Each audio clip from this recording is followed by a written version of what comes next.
Not sure why I'm trying to study for 2 exams at once. This is not my smartest moment. So don't judge me. Welcome to From Cover to Code, the Technology Book Club. Join us as we discuss artificial intelligence, DevOps, software development, cloud computing, and more. With your hosts, Angela Andrews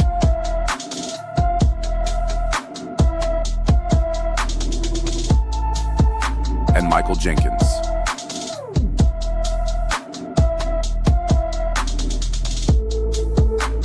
The next episode of From Cover to Code starts now. Well, that is a perfect segue to chapter. It is a perfect segue. Chapter 10. Hey, this is Michael from the editing booth. This is a continuation of the previous episode that went over time. We didn't want to cram AI security and exam preparation into the same discussion, so here you go. An episode dedicated entirely to strategies you can use to get through the AWS AI Practitioner exam. Are you ready? Let's go. Yep. Strategy techniques for successfully taking the AWS Certified AI Practitioner exam. I don't have any slides for that, but I do have my handwritten notes. That's it. That's all you need. To go over. Let's go. Yeah, and so he started with tips that are useful for any, I think, certification Any exam. I agree. Like this. Manage your time. We will be faced with 90 minutes to answer 65 questions as we take this exam. Love a practitioner exam.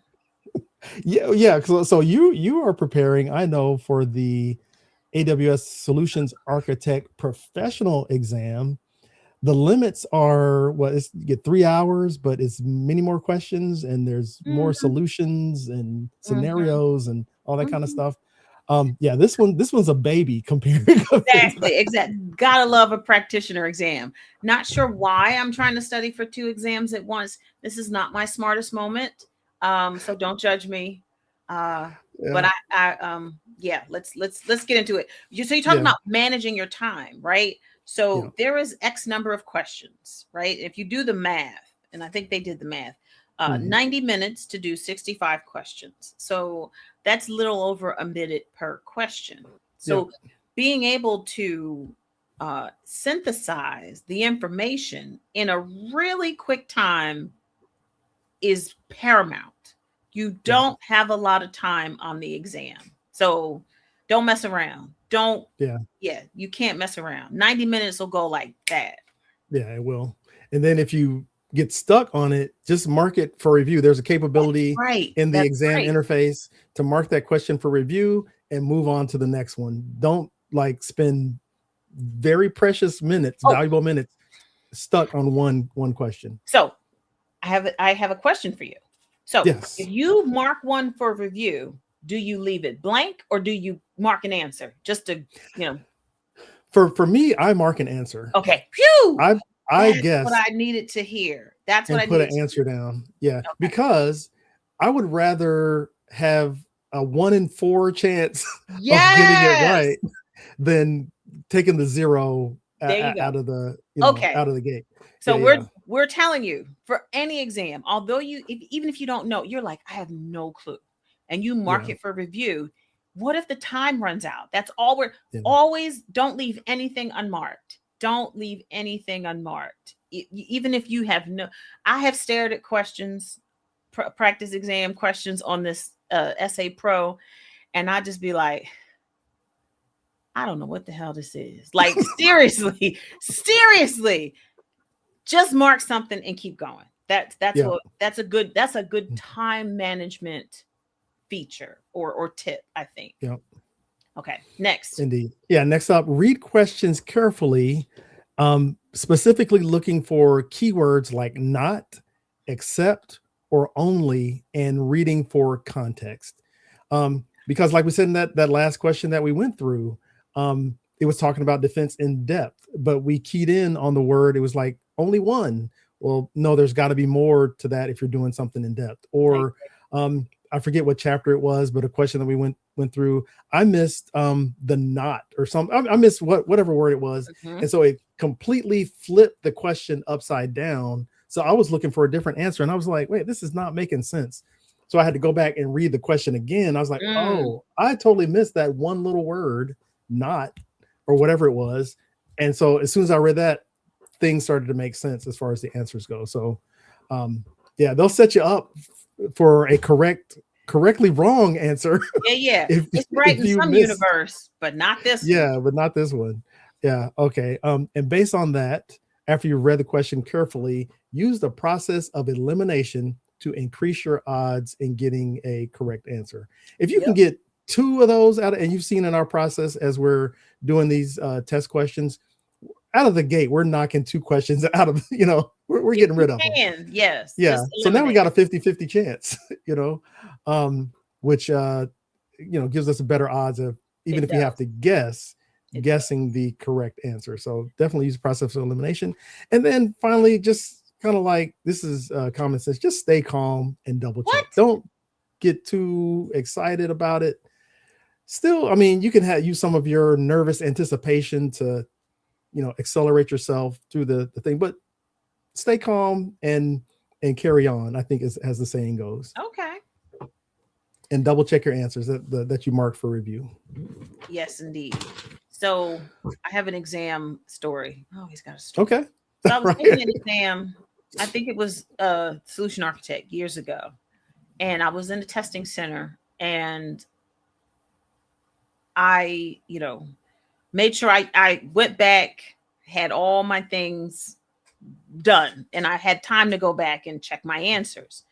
Because I must have been moving super fast. So I was like, oh, look at this. I got time. I can actually go back through and check. So as I'm watching the clock go down, I'm like, let it, because I'm going to keep checking. It stopped. Now you were supposed to do something. And I want to say I couldn't stop it. And I'm just like, okay, all right, wait a minute. What is going on here? Like, why, what's going on? I don't know if the time kept going or the time stopped. Can't remember. It was so long ago. I jumped up and ran out of the testing room. I was like, oh my God, I can't stop my exam. It won't let me. Oh, I man. was a wreck. This girl had to get on support and figure out what was wrong with my station and what was wrong with this exam. I was a mess. I was a whole mess. And then I did pass. Pass. I mean, I don't know if getting up and running out of the room was the smartest moment I've ever had, but I did very well on that exam. So stuff happens. Like you said, stay calm. Don't do what I did. I don't recommend it. I broke out in a sweat. Like, it was sweat on my upper lip. I was so mad and I was so nervous. And because stuff happens, and this was so outside of my my control. It was nothing I was a whole mess. I was like, they can't save the exam. Like, what do I have to do it again? How are they going to mark it? I was everywhere. And she called support and was able to get the test stopped. Excellent. So stay calm. Stay calm.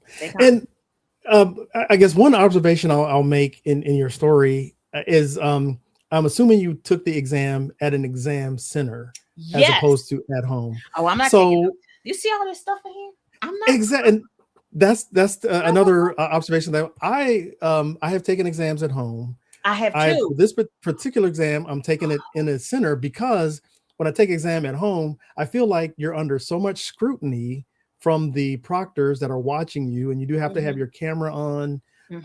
For me, one problem that I had in my space, I mean, you probably might see behind me, like I've got this screen. You have to cover it.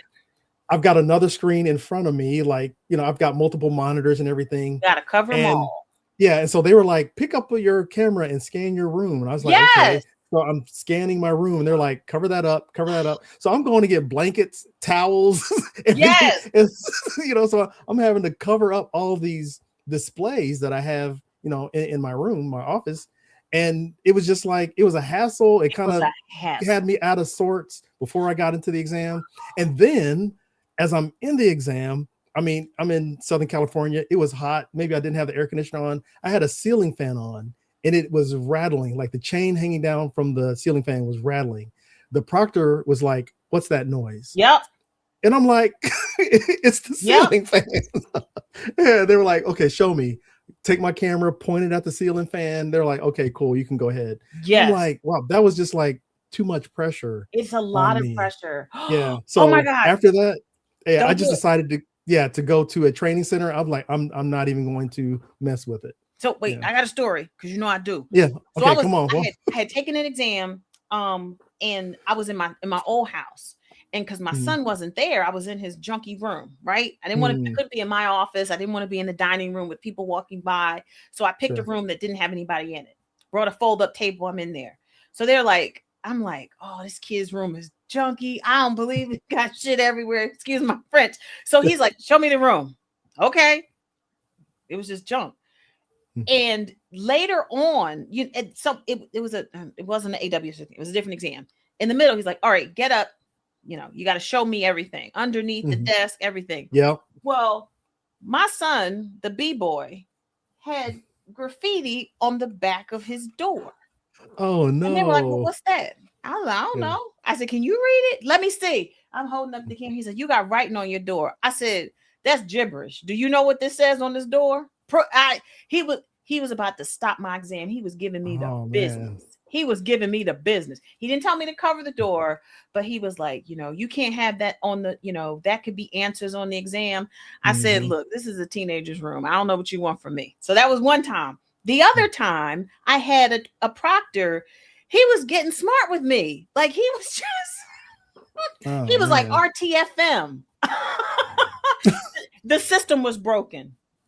I had to file a support ticket. And when I say don't take an exam at home, I've had some of the worst experiences with these proctors taking exams at home. So if you can just imagine, someone has a camera, you have one on your face, one on your hands. Depending on this one exam, you need two cameras, face and hand and keyboard, so they can constantly see where your hands are.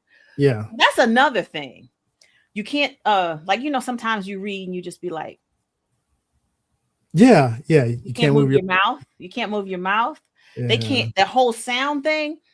Let a UPS truck come up my door out front of my house. My dog is losing it, and then you hear Daryl yelling. It's like whatever could go wrong, remove yourself. I know some people, you probably live these wonderful charm lives and your house is quiet.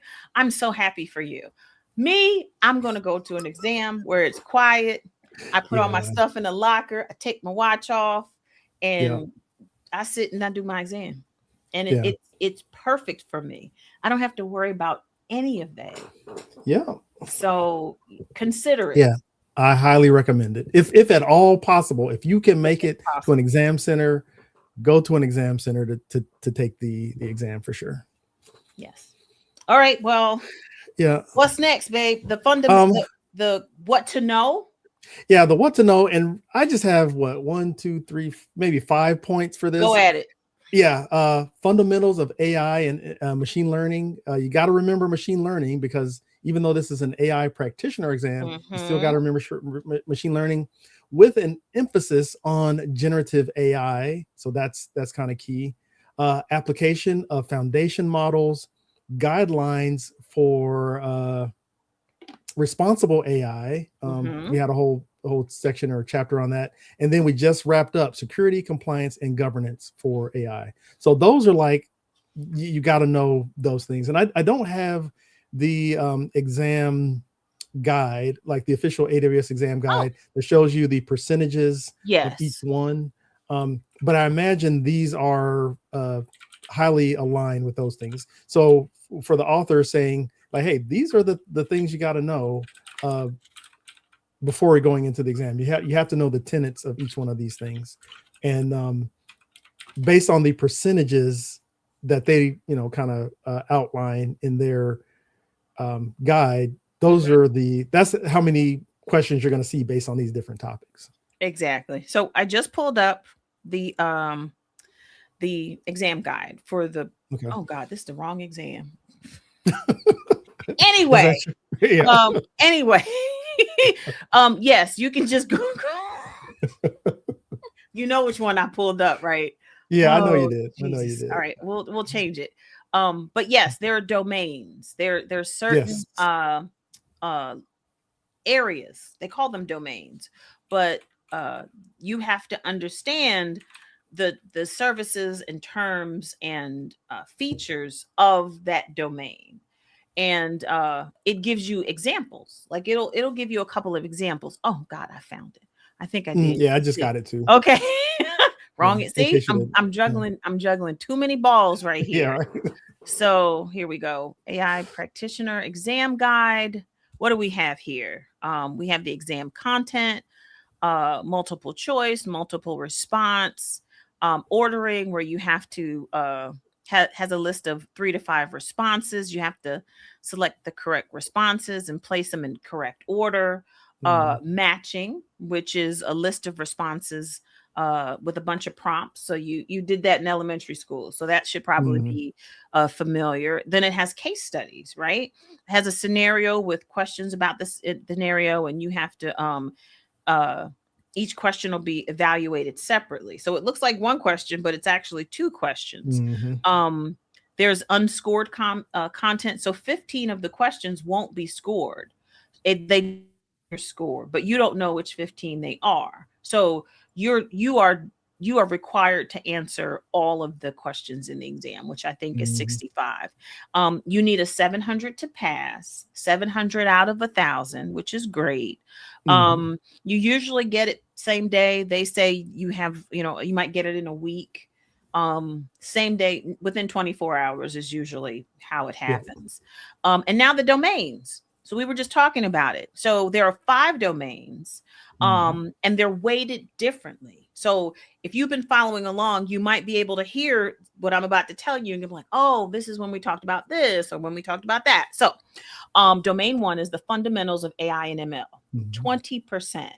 Yep. That's a fifth of the exam right there. Right. Domain 2, fundamentals of generative AI. So we're talking fundamentals for AI and ML. We're talking fundamentals for generative AI. That, my friends, is 24% of the exam. Domain 3, applications of foundation models. That's the big boy. That's the big one. That's 28%. So know your terms, know your services, know your use cases. Number 4, guidelines for responsible AI. Very important, 14% of your scored content. And then lastly is the chapter we just covered. This chapter is domain 5, and it is worth 14%. So if you can bang out this chapter, you've gotten 14% of your answers right. Right. So, and then it proceeds to tell you about the objectives. There are tons of them for each domain. Read them at your leisure.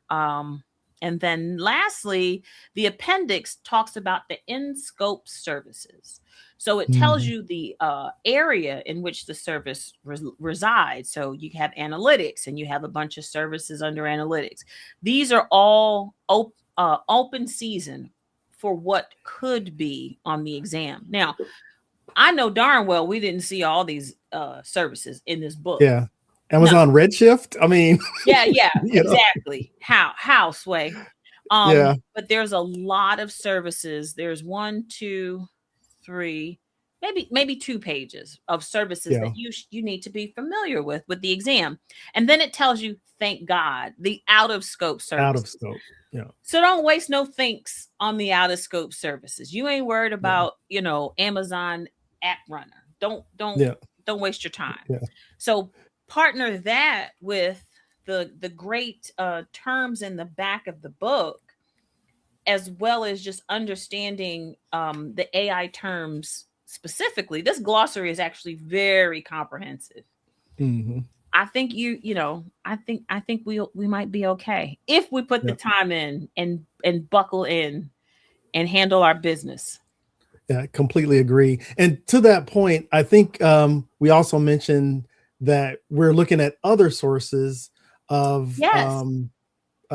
ways to study and prepare for the exam. So What is I'm taking a LinkedIn learning course, and I think it's even named after the exam. It's like AI Practitioner, AIF C01 or something like that. And Gotcha. it's a few hours long. I'm going to watch it, take some notes, study. Also going to take a practice exam, see how I do with that. There's I forget who the provider is, but practice exam in the browser with the same sort of setup that I'm going to see when I get to the center. Very So nice. I can mark questions for review, go forward. It's timed. So I'm going to have that same pressure of, the 90 minutes for 65 questions. So I'm going to do that a time or two just to kind of, Yes. make sure I'm ready for the exam. What are you doing to prepare? I'm taking a Udemy course, Stephen Merrick's version Mhm. of this course, and I'm using Tutorial Dojo's exam questions, exam prep. And I like Tutorial Dojo because they'll give you domain specific questions. So you're answering questions in a particular domain. Oh, cool. It'll give you a timed exam. It'll give you a check where you can check your answers at each answer. It gives you flashcards. If you've never purchased a Tutorial Dojo exam, practice exams, you should. They're $15. They're very comprehensive. And then of course, Udemy, Stephen Merrick has practice exams. If you buy his, you get 6 practice exams. Oh, cool. So it's maybe like 6 or 7 on Tutorial Dojo. I like their format because if you get an answer right or wrong, depending on which mode you're in, it'll tell you why you got the wrong answer. And it'll give you links to AWS Docs. It'll give you links to Tutorial Dojo's cheat sheets so you can hone in on this particular service. Chef's kiss. Right. Okay. Amazing. Cool. I like it. Well, I am going to be taking the exam on Monday, March 30th at the time that we're recording this.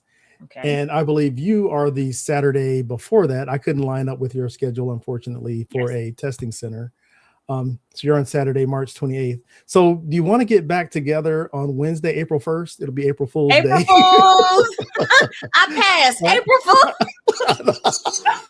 Yes, 100%. Okay, I want to get together on April Fools. So are Cool. we meeting next week? Are we doing the practice exam? What's next for from cover to cover? Yeah, I did have well, actually, I tell you what, yeah, next is gonna be looking back at the exam.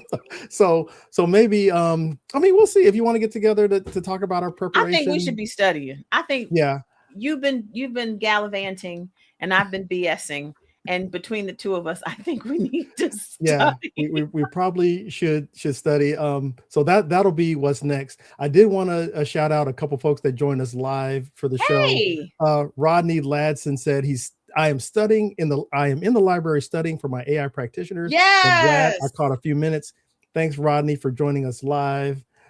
Sterling McKinley joined us. He said the proctor scanned my room 3 times before accepting my environment so that I could take the exam. So Sterling, let us know if you already. He says his exam is scheduled for 3/27. Yes. So you're right on point with us around the end of March to discuss it the week after that, the first week of April. So he's gonna be on 4/1 with us. Yeah. So he's first. You're next, and then I'm bringing up the rear behind that. Yes. We got Tech Coach Ralph in the building saying hello and wishing everyone that's preparing for this exam the best on the test. Thank you all for joining us live and just rocking with us on this journey. We really, really do. This has appreciate been a journey. So what are we reading next? Let's nothing serious. Like what topic? What genre? What do you want to do? I think you may have inceptioned me to read something that has to do with Terraform. Baby, that was the thing that was on my mind for the next book. Say less. I know, right? Say less. like Terraform Up and Running, or that's the first title that comes to mind. Kelsey Hightower. Is his called is that his book? Oh, Kubernetes. Wait a minute. I think his is Kubernetes. Kubernetes. Scratch that. Right. Edit that one out. Okay. Like the girl. No, I'm not gonna say it. Yeah. Yes, we're gonna let me turn around. Yeah. So I'm looking at your library back there behind you. You might already have it on your shelf. I have Terraform Up and Running. It's an older version, but we'll have to get a newer version. I have that one, and I think I have a bunch of ebooks. So yeah, let's pick one. Let's pick very new, because we know we don't like old books. We don't like old books. Yeah. So in the past few years, the exam was just updated at the end of last year or the beginning of this one. So there may be a few authors who jumped on it. We'll have to check. I would love if we could do that. Fun fact, guess who's taking Terraform on AWS tomorrow? A course at work online. I'm literally taking a Terraform class tomorrow and Friday. Okay, perfect. Now, will I know enough at the end of it to do anything of substance? Probably not. It's only 2 days. Okay. Well, at least it's a good introduction. It is, and it's lighting that flame where it'll set me up, because I tried to do this last year, but something happened and it derailed my studies. So yes, let's get it. And what if it's a cert after? Yeah. Hey, maybe it's another cert run. A cert sprint. What? You ain't said none but a word. So okay, so let's just envision. I know we're running. We went so far over, but we went way over time. We do what we want. Yeah, we do what we want. Okay, so we're gonna get the cloud practitioner, right? This is the first one. The AI practitioner. Yeah, and then Terraform, right? Okay, and then. What? Well, I'm taking the SA Pro. Yeah, so you don't even need cloud practitioner. You're already a pro. The SA Pro and the RHCSA. I have to renew that at the end of the year. So, have you ever taken a Red Hat exam? I have not. Baby. That have been the RHCSA and CSE have been like the holy grail for me when I was doing more Linuxy type stuff every day. I was like, oh, that would be good for my career. And I've read the books, never sat the exam. Okay. So I've never taken it. But that's cool. You gained that information, right? Yeah. So I tell people this, you don't necessarily have to take the cert. You've gone through the motions, you've learned the stuff, you've taken the, the labs and the environment, whatever, read the book, totally fine. Not everybody's end goal is to be certified. Not a lot of employers require it, right? We're not trying to build our portfolio or things like that with, a bunch of certs. It is a great following that path to, in not taking the cert is totally fine. Totally fine. Mm-hmm. So I just wanted to say that out loud. So I'm done. Yes, indeed. Okay. All good. All gravy. Thanks everybody that joined us live. Thanks for joining us. If you're watching this on YouTube, LinkedIn, on your podcast player, MySpace, wherever else you might be looking at this. Thanks for joining us. And wherever. If you're watching it on your Zoom, what was that? the Microsoft device. Yep. Was it a Zoom? It was something. It's Zoom. Was it a Zoom? Okay. I can't remember. The old school. Oh, it was their version of the iPod. Whatever it was. I'm glad you're here, rocking with us, joining us, and I guess we'll catch you next time. Catch you next time. All right. See you.